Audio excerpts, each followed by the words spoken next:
아침을 꼬박꼬박 챙겨 먹는데 왜 하루 종일 피곤할까요? 혹시 여러분도 이런 고민을 해보셨나요? 오늘은 아침 식단에 대한 흔한 오해와 약에 의존하지 않고 건강을 챙길 수 있는 생활 습관에 대해 이야기하고 싶습니다. 특히 아침 식사가 여러분의 에너지, 기분, 그리고 장기적인 건강에 얼마나 큰 영향을 미치는지 함께 알아볼게요. 한국의 풍부한 식문화와 현대적인 생활 속에서 작은 변화만으로도 더 건강하고 행복한 삶을 만들 수 있습니다. 질문 하나로 시작해볼까요? 아침에 먹는 음식이 하루의 에너지를 결정할 뿐 아니라 심혈관 질환 위험을 20%까지 줄일 수 있다는 사실을 아시나요? 최근 연구에서 나온 결과인데 아침 식단을 똑똑하게 바꾸면 놀라운 변화를 느낄 수 있습니다. 하지만 많은 분들이 아침을 잘못된 방식으로 먹고 계세요. 예를 들어 설탕이 많은 빵이나 기름진 음식을 먹으면 혈당이 급등했다가 떨어지면서 오전 내내 피곤함을 느낍니다.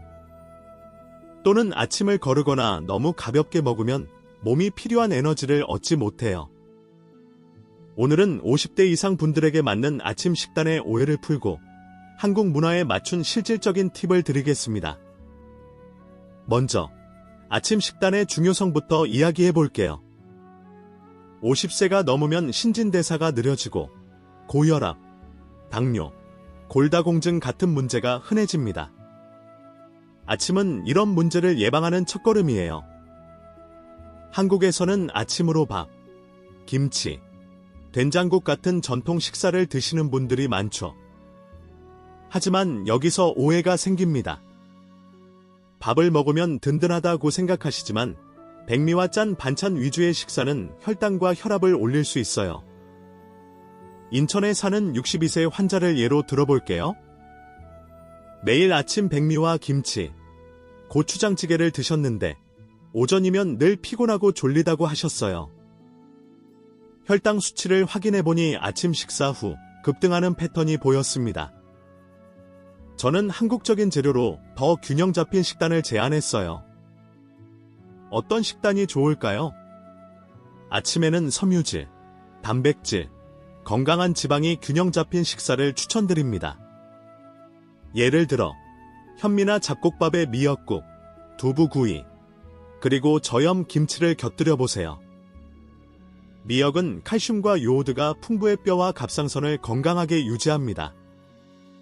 두부는 단백질이 많아 포만감을 주고 혈당을 안정시키죠.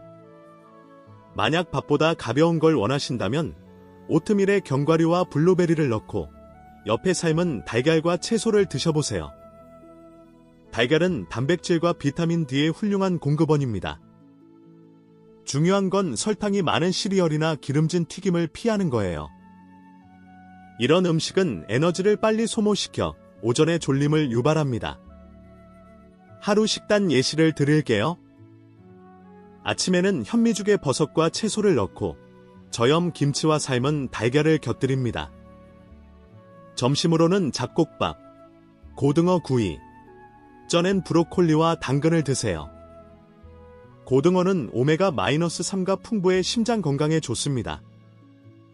저녁에는 된장국에 두부와 시금치를 넣고 닭가슴살 구이를 곁들이면 가볍고 영양가가 높아요.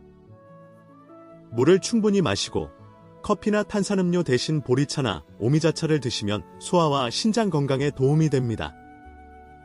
고혈압이 있으시다면 소금을 줄이고 당뇨 위험이 있다면 백미 대신 잡곡을 선택하세요.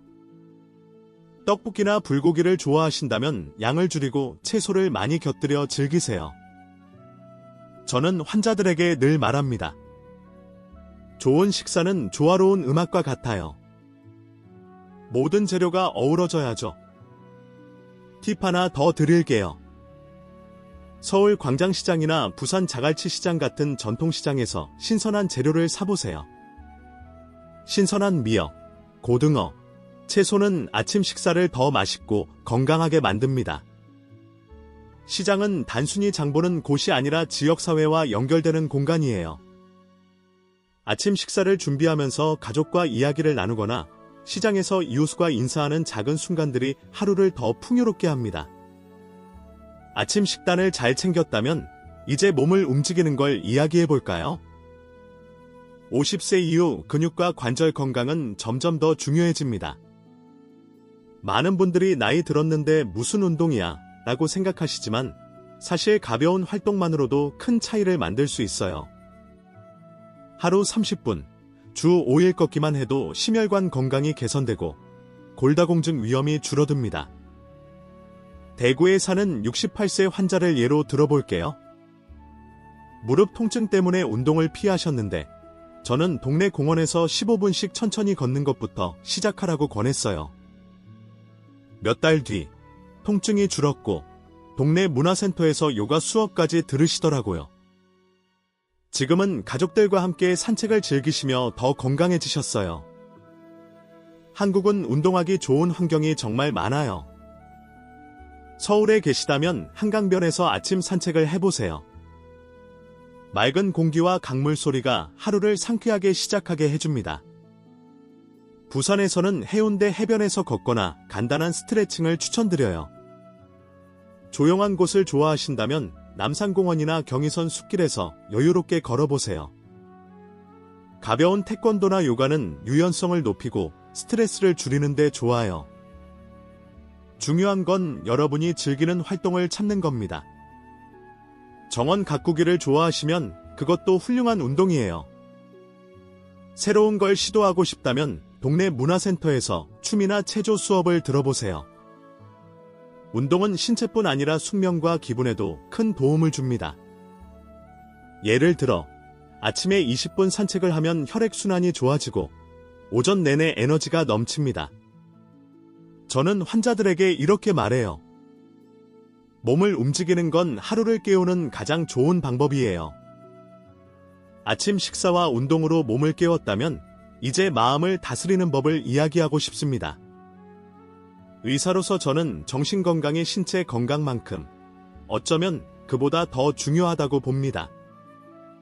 50세, 60세가 되면 자녀가 독립하거나 사회적 역할이 바뀌면서 외로움을 느끼는 분들이 많아요. 한국에서는 가족과 공동체가 삶의 중심이지만 도시화와 함께 이런 연결이 점점 어려워지고 있죠. 이런 감정은 지극히 정상입니다. 하지만 방치하면 피로, 불면, 심지어 신체 건강에도 영향을 미칠 수 있어요. 제주에 사는 58세 환자를 떠올려 봅니다. 불면증으로 진료실을 찾으셨는데 대화를 나누다 보니 자녀들이 다른 도시로 이사간 후 공허함을 느끼신다고 하셨어요.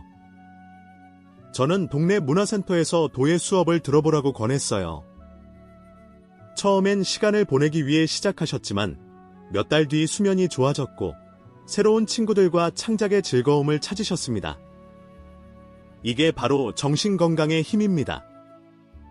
한국에는 마음을 채우는 방법이 많아요. 노인회나 동호회에 가입하면 노래, 바둑, 단체 여행 같은 활동으로 사람들과 연결될 수 있죠. 배우는 걸 좋아하신다면 평생교육 프로그램을 추천드립니다. 서울 세종문화회관이나 공공도서관에서 서예, 요리, 외국어 수업을 들어보세요. 이런 활동은 단순히 시간을 보내는 게 아니라 새로운 목표와 기쁨을 줍니다. 제가 자주 권하는 건 명상이에요. 명상은 어렵다고 생각하실 수 있지만 하루 5분만 조용히 앉아서 숨소리에 집중해 보세요.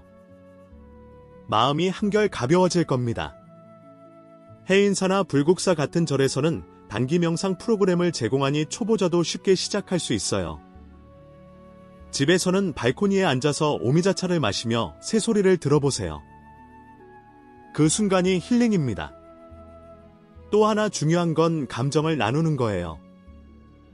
한국에서는 정신적 어려움을 말하는 걸 꺼리는 경우가 많지만 도움을 청하는 건 강한 행동입니다. 기분이 가라앉는다면 친구와 이야기하거나 상담센터를 찾아보세요. 서울 강남이나 여의도 같은 지역에는 노인을 위한 무료 상담 프로그램이 많습니다. 저는 환자들에게 늘 이렇게 말해요. 마음의 짐을 나누면 몸도 가벼워집니다. 정신건강을 이야기했으니 이제 의료 서비스로 넘어가 볼까요? 한국의 의료 시스템은 세계 최고 수준입니다. 서울 세브란스병원, 부산 대병원 같은 곳은 훌륭한 진료를 제공하죠. 하지만 예방이 치료보다 중요하다는 걸 잊지 마세요. 혈압 측정, 혈당 검사, 뼈 건강 체크, 내시경 같은 정기검진은 필수입니다. 국민건강보험, 나히스, 이런 서비스를 많이 지원하니 동네 보건소나 병원에 문의해보세요. 한 환자분이 물으신 적이 있어요. 건강한데 왜 검진을 받아야 하나요? 저는 이렇게 설명했죠. 암이나 심장병 같은 질환은 초기에 증상이 없어요. 조기 발견이 생명을 구할 수 있습니다.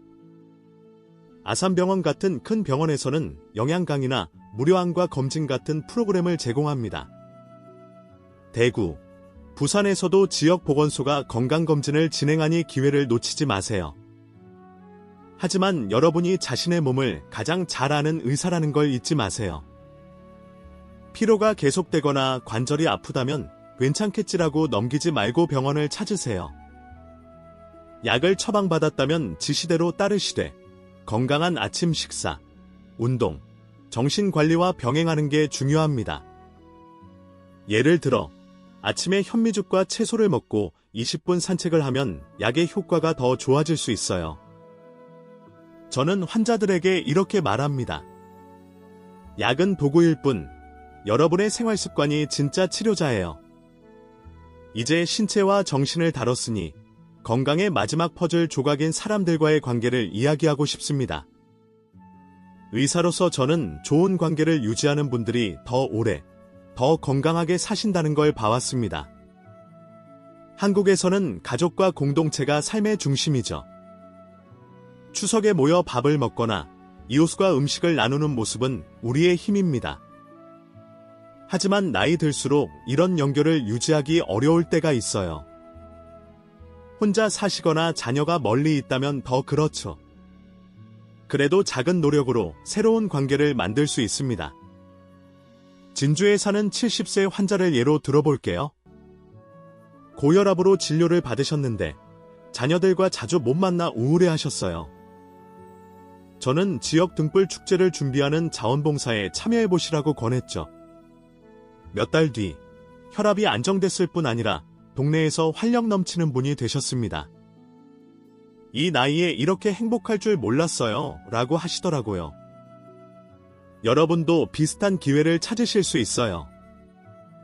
서울에서는 여의도 벚꽃축제나 한강 불꽃놀이가 사람들과 어울리기 좋습니다. 부산에서는 해운대 바다축제나 국제영화제가 즐거운 만남의 장이죠. 이런 행사는 기분을 좋게 하고 새로운 친구를 사귈 기회를 줍니다.